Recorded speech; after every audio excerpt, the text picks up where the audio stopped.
Hey guys, welcome back again to my channel. I'm R2.7billion. Guys, today let's talk about the buzzing topic of all times, which is unpaid invoices. Did someone say 4.5 billion rand of unpaid invoices? Eastern Cape, when we catch you. Joburg follows 2.7 billion rand of unpaid invoices. Tell me why. What's happening? Why are you guys rendering services and you're not being paid? I mean, it's unfair. And what are you doing about it? Let's talk about this today because I don't want you guys to miss the points that I'm going to be giving you as tips on how you can recover your monies and how you can go about that. Before we start this video, guys, I do want to mention that finally on the 10th of August, we have the tender pricing masterclass. It will be online. At least a lot of people that are not in Joburg can attend. So please do check it out. Buy tickets on my website, www.roigroup.co.za.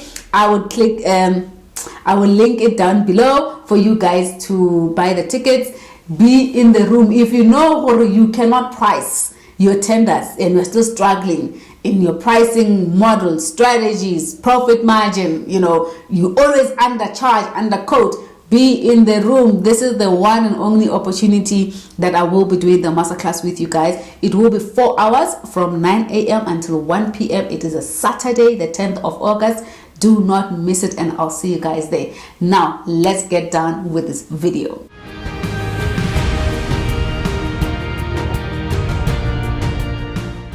There's a study that's also done recently that over 60% of suppliers are paid over 30 days, 45 to 60. So you can imagine when you are just a startup, it's even worse because you don't have the necessary tools and systems and process to follow up on your payments.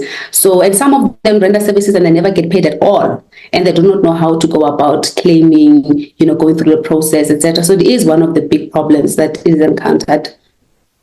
If someone, it's their first business and they've been asked to supply this, what is the easiest way to start the conversation of negotiating for terms? If they say, no, our terms as company A, this is what we give suppliers and we pay them within 60 days. And you know that cash flow will be a serious problem and it will probably be much more damaging to the company. What is the standard rule or the easiest way that you can try and negotiate your way into getting a payment a little bit earlier, or what other avenues are available to businesses? So every business owner is encouraged to negotiate payment terms.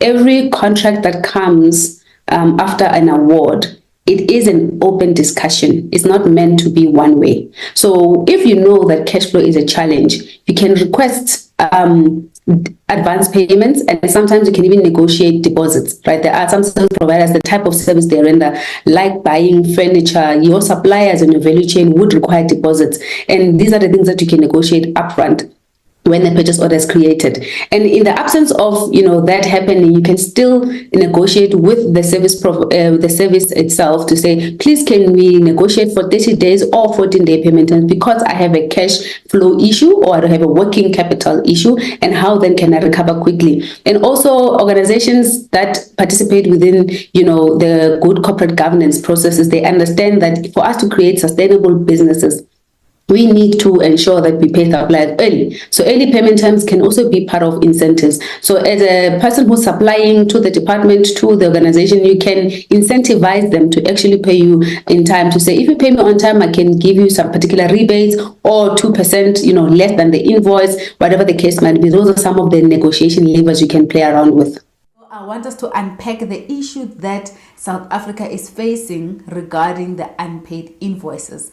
You guys would have seen this. For those that are following the news, the Minister Stella Ndabeni mentioned that Gauteng Department owes more than 2.7 billion rand of unpaid invoices, and the Eastern Cape is worse, taking the cup, 4.5 billion rand of unpaid invoices. This means that the government is indebted to service providers that have rendered services and are not paid. You guys would know this is one of the common issues, right? And I want us to talk about this because it does affect a lot of us that are in business, most of you guys that are following my channel and the content that which we talk about, and this remains a global problem. There is also a study that was done recently by one of the journalist in Germany, they mentioned that over 60% of service providers supplying and delivering services to every organization, be it private, be it public, they are paid longer than 30-day payment terms. And why is this still a problem? You know, it is so unfair to render a service to a particular client and then you have to be chasing your invoices and money. Sometimes it does feel like, you know, but it's a favor, right? And that's not the intention. But there's a couple of things I want us to unpack. I had an interview with the SABC News about this particular problem, and you guys can head to that clip that I will link down below in my description box, just to maybe see, you know, the depth of the issue, right? But I wanted us to just unpack this today because I know most small companies are suffering because of Dabayedi unpaid invoices. And what can you do actually as a service provider? You have done your supply and deliver on time, you have signed that contract, and sometimes clients keep on adding and adding more requirements and services, and that time you're not even getting paid. How unfair is that? So guys, let's just talk about this. I do have some little bit of notes that I've made in terms of some of my understanding of the contributing factors towards this type of issue.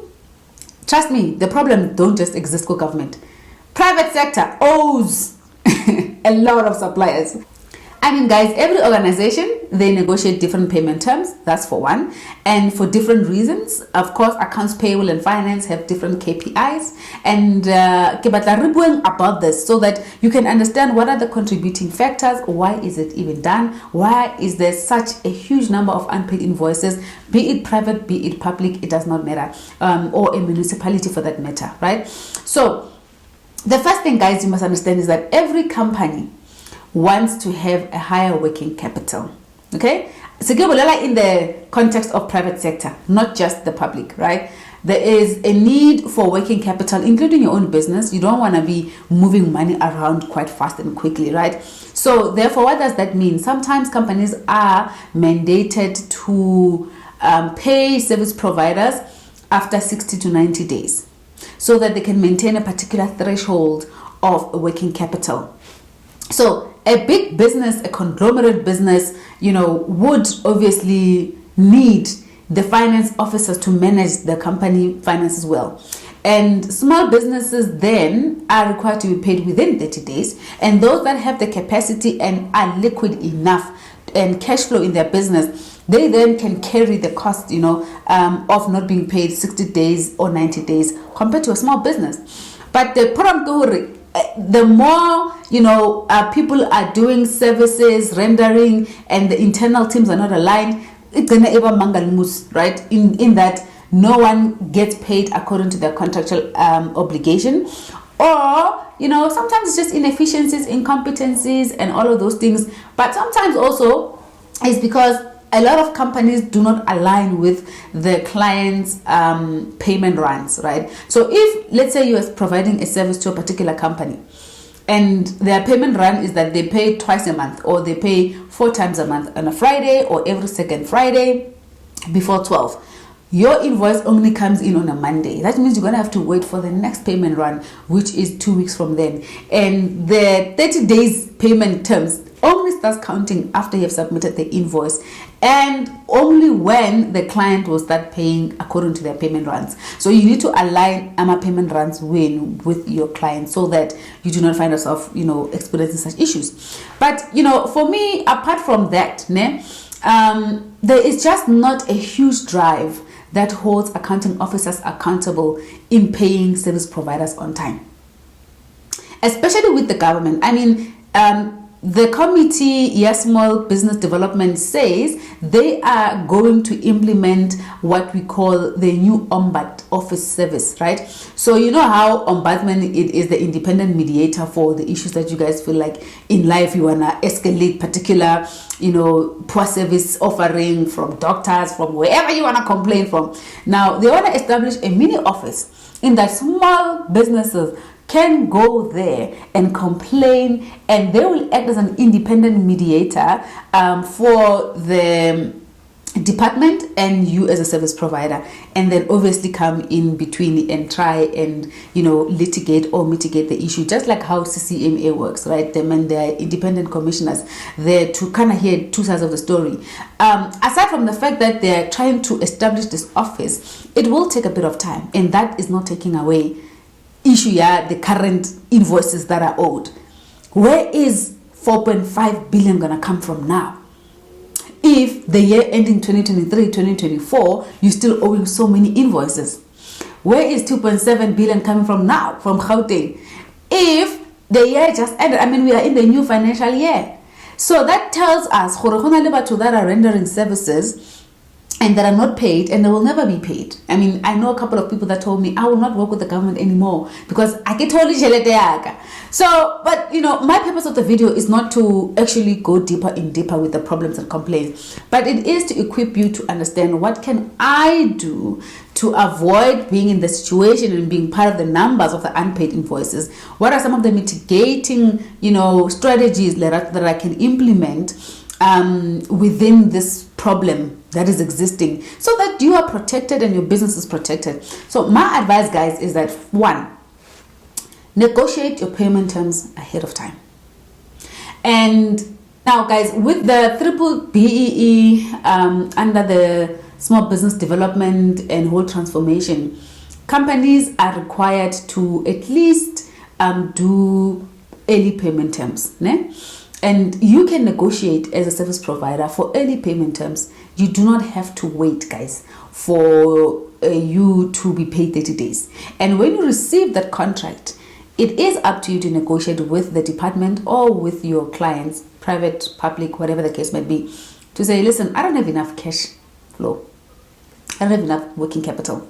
So it will be great for me to be paid within 30 days. Push back.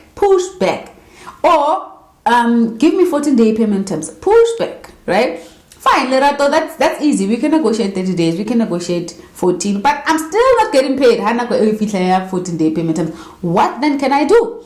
So I did do a video about this before, that you need to know who is the accounting or the accounts payable administrator actually clicking the button to pay.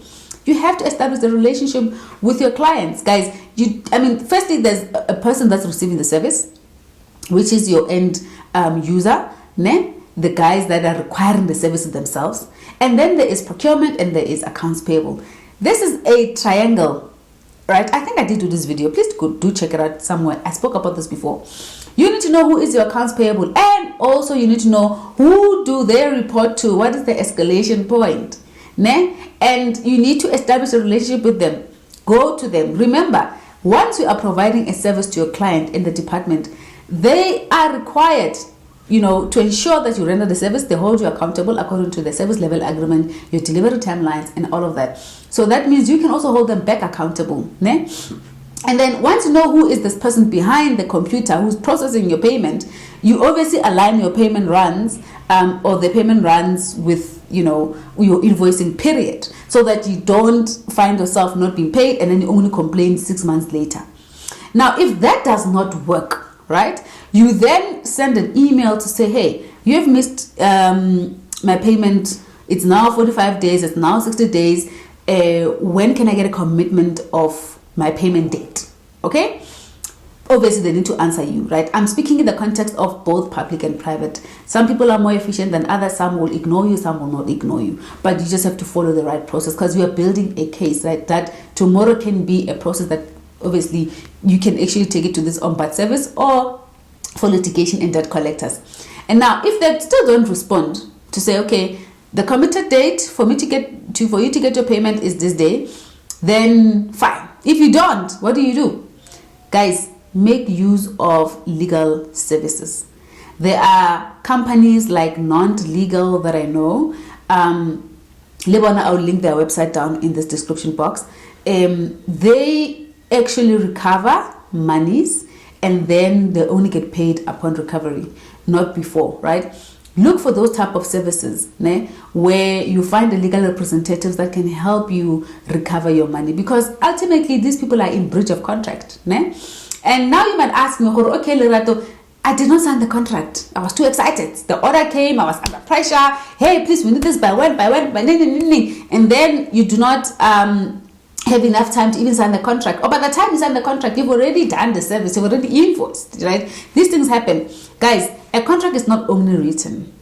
You also have verbal agreements, right? The fact that we agreed and I'm providing a service, there is a commitment in terms of your delivery and you providing that particular product or service, then the company is obligated to pay you, right?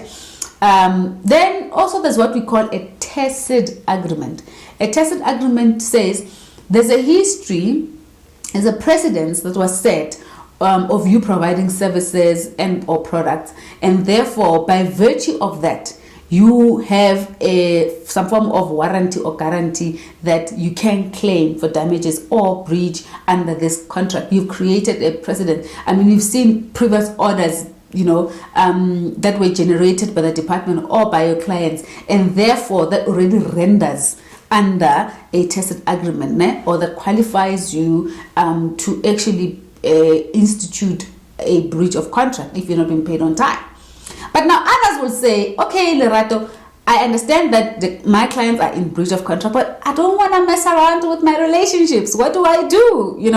Oh, guys, I was like, in this topic, it's actually very deep. I feel like it needed us to have a sit down, actually, and some of you would be there in a room and for us to just unpack this. Maybe one day we should have a workshop around this topic, because I'd actually love to hear some of the dynamics that come through. And I have been in those shoes whereby you are afraid to challenge your clients, to challenge this big company, because you feel like, in the bigger scheme of things, actually I'm nothing, right? And you don't want to mess around with the relationship. But what I can tell you is that you have to understand that a business is a legal entity. It's not personal. If you are a director, it is your responsibility to make sure that you manage, you lead your company, and you provide a service that ultimately gives you profits. No business exists to make a loss. The fundamental purpose of basic business 101 of any business existing is to make profit. If you are not making profit, you have to make strict management decisions, director decisions, to see how can I move forward with this, right?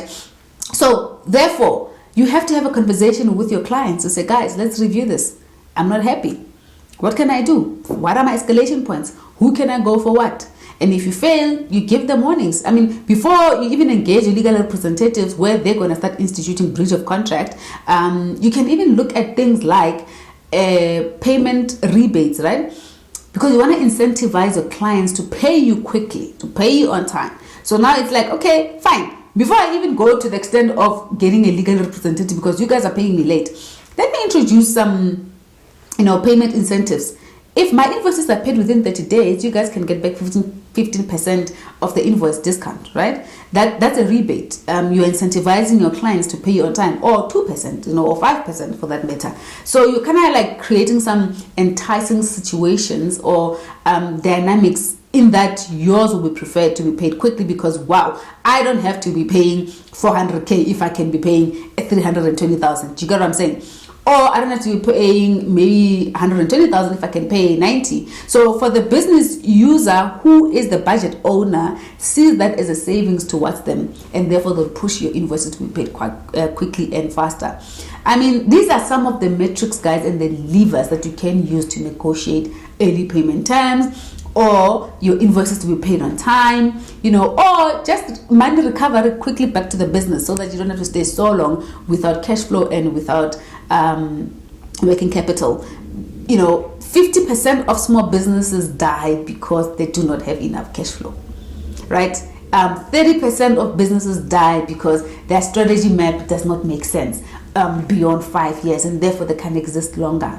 And money is a huge contributor to this thing because some don't even make profit at all, and you don't want to find yourself in those shoes. So as someone that negotiates contracts all the time, I can surely guarantee that if you negotiate early payment terms and you know who the accounts payable administrator or manager is and their supervisor or their escalation points, or then get in touch with some of your legal team, you will definitely be able to recover a lot more quicker than if you did not have any of these options, right? And there's something else I can think about, guys, related to late invoices and how you can avoid that as a business, is when you are negotiating your payment terms, include there in the contract clause, if you are signing the contract, which you should be, charge interest.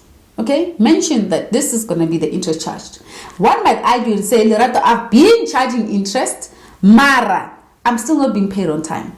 But the good thing is that at the time of you recovering, you are recovering with an interest, right? Your invoices must mention interest charge per week or per month. It's up to you. It has to be, part of the NCR regulation. It is part of, that regulation. But just align yourself to say, I will charge an interest of so much if on late invoices, right? In that, by the time you recover, at least you can recover with interest, of course, because they've costed you time, and time is money in business. So this issue of late payment, guys, it is a global issue, worse within the small business space. And what can you do as a business person is that you can negotiate advance payments, deposits.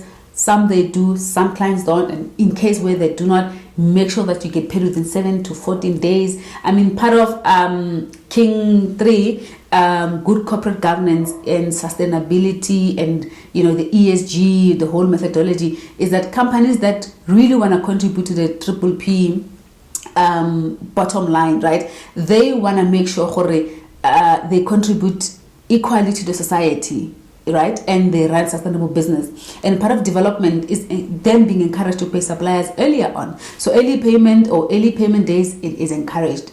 It is not outside of. So if they're dealing with issues of subcontracting, main contractor claiming the client did not pay them and then they're waiting, then there's issues. That's another dynamic. That means your main contractor is in breach of contract, and therefore you need to follow the process of breach or claim, right? Small claims court, it's there for you to go and complain, but that's only up to 20,000, and then maybe you can go to the magistrate court. But it's easier to just rather approach these legal representatives like your non-legal and others that are out there, being able to help you recover money fast. I know as small businesses or medium size, sometimes you don't have the processes in place to recover money well, to follow through with payments. It's a challenge. I fully empathize with the process. But as a director, you need to appoint someone that can chase payments. Chase. It's ridiculous to find out our own government has billions of unpaid invoices. Billions. Maybe some of them are probably paid. Some of this money is probably irregular expenditure. Some of this money, is probably wasteful expenditure, right? And some of them, maybe we don't even know where they went to. Probably they did pay, but they never reached the service provider. But you have to protect yourself as someone who's doing business. And the things that I've shared or the points that I've spoken about here, I know for sure that's options that you can look at, or those are the options you can look at and consider, right? I have been in situations that I had to, chase payment, and it's not nice at all, right? So if you start putting there, call your invoice, interest charged per week, 2.5%, 3%, trust and believe, no one wants to pay the type of interest, and they will follow through. Rather, if they are late, or at least within 45 days or 60 at the very most, but then start acting. So yeah, anyway, guys, if you are in this problem, this situation, you have been rendering services, you're still chasing payment, no one is coming back to you, you're being sent pillar to post, and then you even gave up. Don't do something about it. This is your money. Yeah, you cannot. Please drop a comment down below. And for those that are still struggling to actually recover the money back from the departments or from any client that is not paid you, please drop your comment, let me know, and I'll definitely hook you up with non-legal and others. Obviously I'll leave their website also in the description, but let's talk, because I do have a relationship with them and I will link you with them, right? For those that need me to help them negotiate contracts, please, my consultation room is available. info@roigroup.co.za. I'll gladly help you and ensure that you are part of the team that wins, right? So guys, this is today's video. Let's leave it here. Let's not extend it. I'll see you guys on the next video.